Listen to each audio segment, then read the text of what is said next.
back to the Wisconsin Vegetable Garden Radio Show with your hosts, Joey and Holly Baird.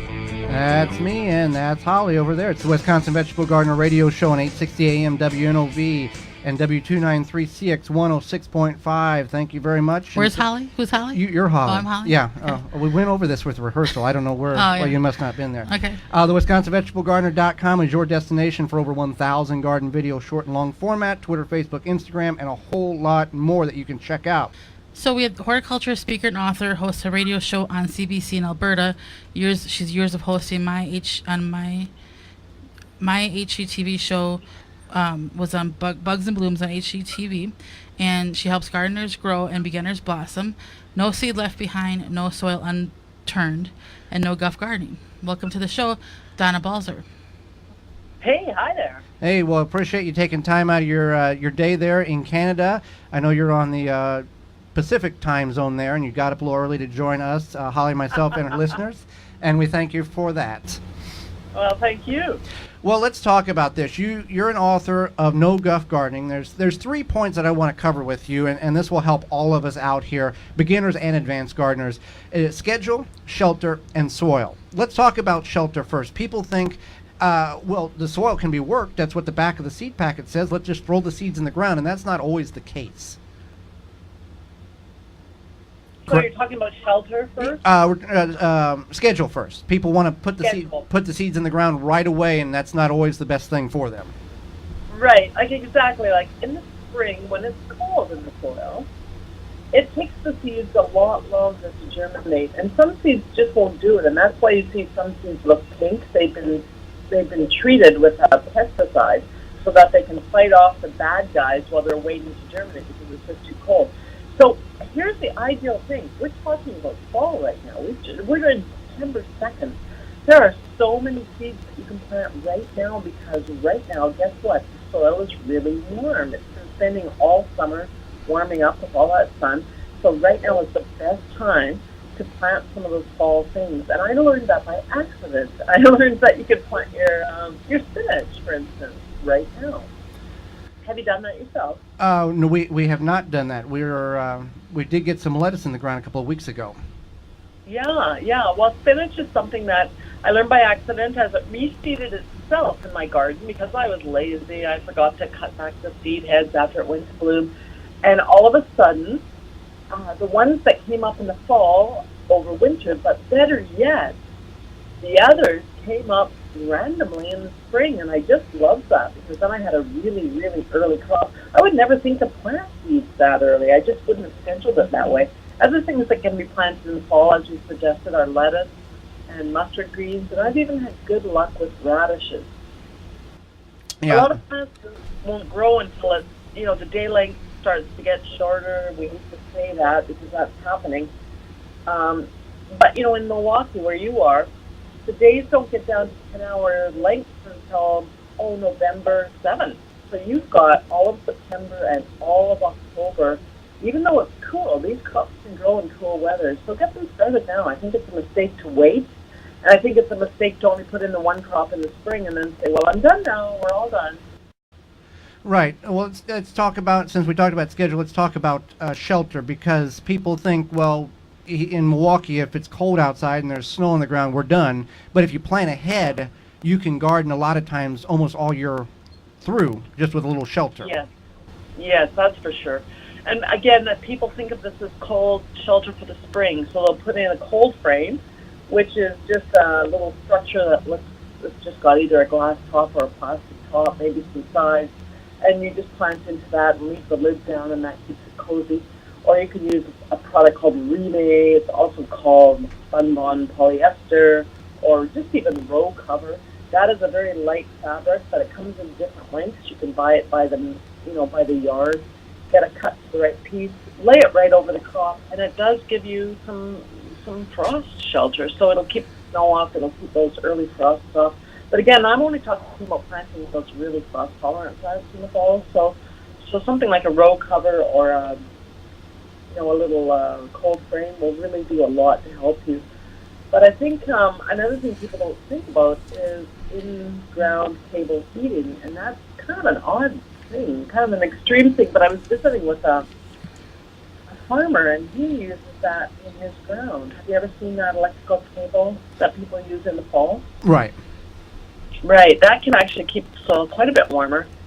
And he found that he was able, because he used it in the spring in an earlier crop growing, so he just normally wasn't, he was so far north, he's out in Edmonton, he just was not normally able to grow things like cantaloupes. So he just wouldn't get warm enough. So, that's an extreme measure, but the easier method is just use the row cover, the floating row cover, or the cold press. Okay, so let's talk about soil. Why is soil so important? There's been so much misconception around soil. It's just ongoing misconception. People think if you just add a bit of compost, you're okay. But the old saying, garbage in, garbage out. If the compost isn't really up to snuff, but doesn't have lots of value to it, then you're going to find out that your soil's not going to really grow. I went to a garden this summer. They had seeded the garden in early June. And it's a mild climate here. It's not bad. They had seeded in early June, and they phoned me, come and see our garden. It was first week of July, and their carrots were only up 1 inch. And I said, what's going on? What did you do that was different this year? And they had ordered new soil. I said, this is new soil. Usually when you order new soil, it's all primed up with fertilizer. So the story there is that they had ordered soil from a really poor supplier, and the soil was very, very low on nutrients. So if your plants aren't growing, don't blame your seeds, don't blame yourself, blame your soil. Your soil is almost always the number one reason why things aren't doing what you hope they'll do. So you need to make sure that they're well supplied with nutrients. Have you heard of seed meals? Do you have seed meals down there? Yes, we have. Yeah. Seed meals are the number one source of nitrogen, and a lot of people don't realize they can add a seed meal directly to their compost pile. So start adding things like seed meal to your compost pile. But I have one other thing you can add to your compost pile, and that's soil. Take your best soil in your garden, so find a little patch, just dedicate that one patch, and start adding that in small increments to your soil as you build your compost. Because the microorganisms in that soil will help to hold the nitrogen as the seed meal releases it to the microorganisms, to the microbes. That soil will help hold it right in your compost. So that can really help you produce better compost, because if you just add the compost you're already making, there's a good chance it's not going to be strong enough, your plants aren't going to grow well enough. So soil is so important. If anything at all is going wrong, for instance, I have people that come over and they say to me, I can't believe you're growing cabbages. I said, well, what do you mean? Why wouldn't they grow cabbages? Well, because most people have turned away from cauliflowers, cabbage, broccoli, because they don't want to bite into big bugs, those big cabbage worms when they bring it in the house.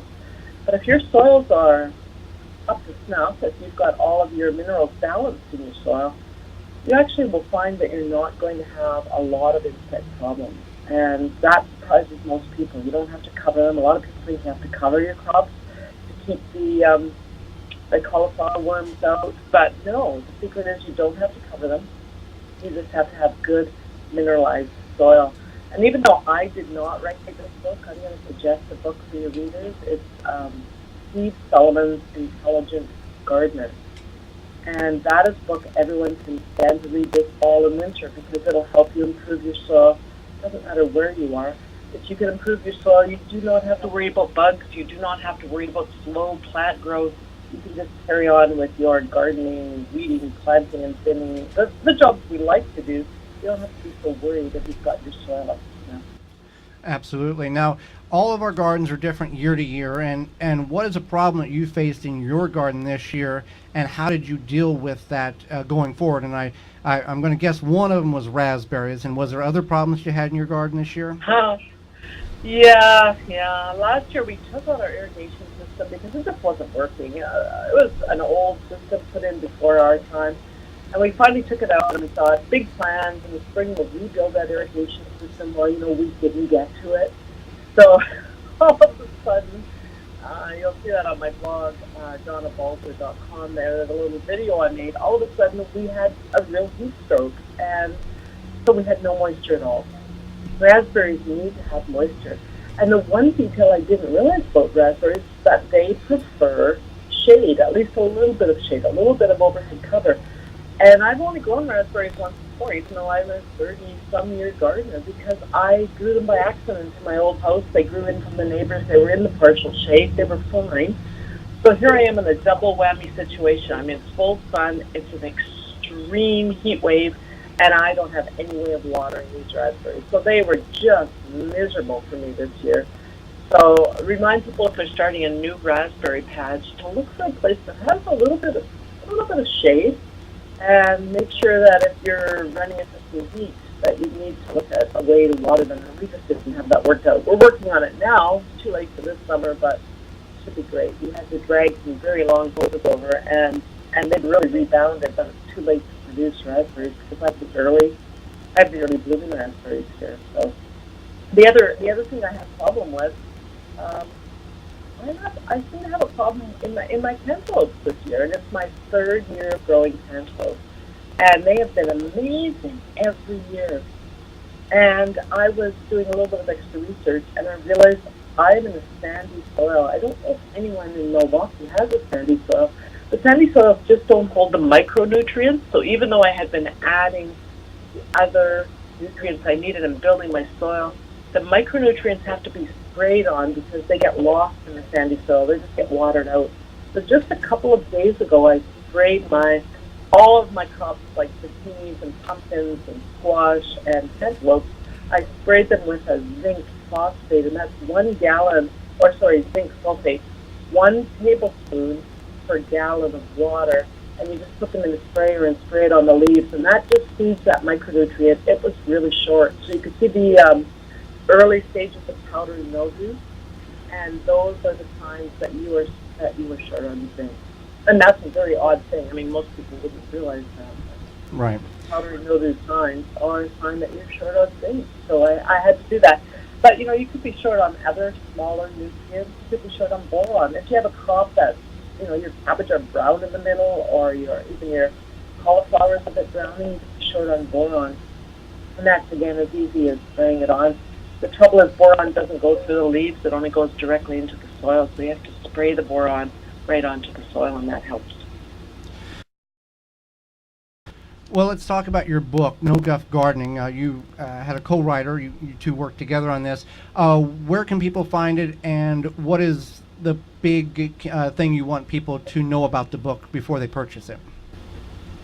Well, No Guff Vegetable Gardening, you can get it on Amazon. You can look it up on Amazon, No Guff Vegetable Gardening. You left out that one word, and I didn't realize that at first. That can be bought on Amazon, but I can also sell it direct off my webpage, so you can look at donnabalzer.com. What I really like about the book, and people say again and again and again, it's good for the whole family because the illustrator, Mariko, she's hilarious. She's just drawn some very, very funny images that really bring the point to mind. For instance, at one point, her dogs were visiting my garden and they ate some of my compost. I was ready to move and I hadn't finished making compost, so I dumped it out onto my garden thinking, it's really, as I said, garbage in, garbage out. That compost was garbage. It wasn't finished yet. I spread it out in my garden. Her dogs came and ate it because they're just garbage dogs, and it cost her $3,000. So Mariko, in her little sense of humor, drew a little ambulance on the page of compost, just a small warning. So she's done some very hilarious things. We have really, it'll walk people that are starting vegetable gardening, that want to know some of these basics. It'll walk them through, but it's also very entertaining. I had a lady who had a 2-year-old who said it was her 2-year-old's favorite book, and I thought, well, I could be insulted by that, but actually it's true. It's a very colorful and bright book. Well, Donna, we greatly appreciate you taking time out of your day to share some of your garden knowledge with Holly, myself, and all of our listeners. All right. Thank you for calling. Thank you, Donna. Yeah. If you're in the Milwaukee or surrounding areas, just tune your radio to 860 AM or FM 106.5. You can also find links on our Facebook pages, The Wisconsin Vegetable Gardener and Home Canning. Our website, thewisconsinvegetablegardener.com, click on the radio tab at the top of the page, then click on the Listen Live button, and you'll have immediately access to our live program. Mobile devices work very well also. Go to your app store and download for free the TuneIn app or the Simple Radio app. Then search WNOV 860, save it to your favorites, and you can have access to our radio show live wherever you're at in the world. Our radio program will also have podcast replay under the radio tab several days following the live broadcast. You can find all of these links in the show notes below. Our show airs 9 to 10 a.m. Central Standard Time every Saturday, March through the end of October. And we want to thank our sponsors because without them, this would not be anywhere possible. You can find all of their links under the radio tab on our website at thewisconsinvegetablegardener.com. For more information, please visit thewisconsinvegetablegardener.com.